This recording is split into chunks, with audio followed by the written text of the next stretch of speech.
In high frequency trading, your strategy is only as good as your infrastructure. Most developers start by writing a simple Python script to listen to WebSockets, but real markets are chaotic.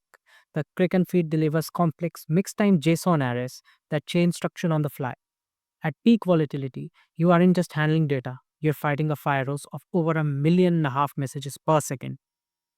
A single blocking operation or a garbage collection pause can mean missing the top of the bowl. I built this Kraken Rest SDK to solve this infrastructure gap once and for all.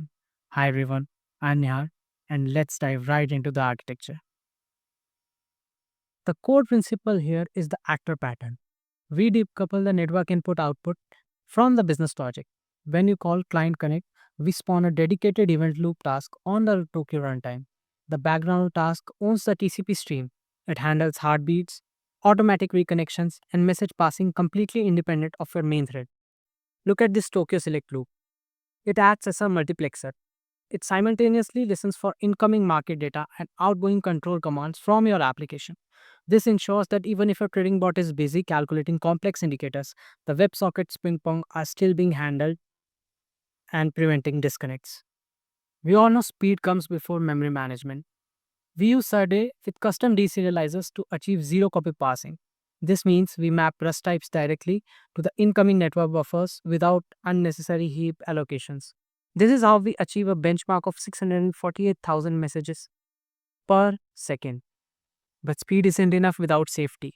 And unlike Python, where a single missing field can cause a runtime crash, a strict type system validates every single message at the edge. Bad data is rejected before it even touches your trading logic.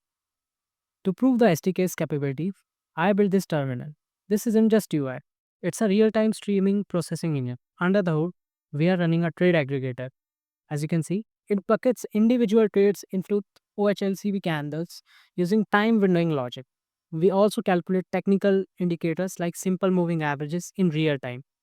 Notice the liquidity imbalance meter on the top. This requires summing the volume of the entire top of the book of every tick. Doing this in Python at 60 FPS would obviously lag. In Rust, we use less than 1% of the CPU. Let me also show you the analytics tab right here. As you can see, we have the candles, we have the price chart. We can also change it according to our wish for 10 seconds, 30 seconds, or 60 seconds. Now, we all know that reliability is very important in this business. Without reliability, there is no crypto space. Kraken uses a CRC32 checksum algorithm to guarantee data consistency. My SDK implements this verification check on every single update.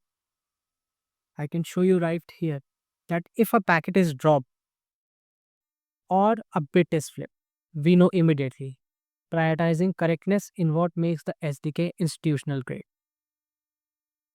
As you can see, we have our checksum validators right here, and they do it continuously for every update. Now, let me show you some examples. We have a basic subscribe option. We have that checksum validator. We have trade monitors, which includes when whales are there in the market. We have multi-pairs. We have custom handlers, auto reconnect demos, the terminal UI which I showed you, the OHLC candles we have seen. We have even implemented it for the private feed, and we have a simple pot. So this shows that it is used. This SDK is useful in every aspect. Wherever we want to use it, we can. Now, for the documentation, this Kraken Rest SDK is available on GitHub. As you can see right here, we have a minimal usage guide. We have all the examples that I showed you right now. We have the architecture, we have the performance details, and the Docker support too. It's open source, fully documented, and ready for your next production work. Or for the documentation, we can see right here. We have the complete great documentation right here. So, thank you.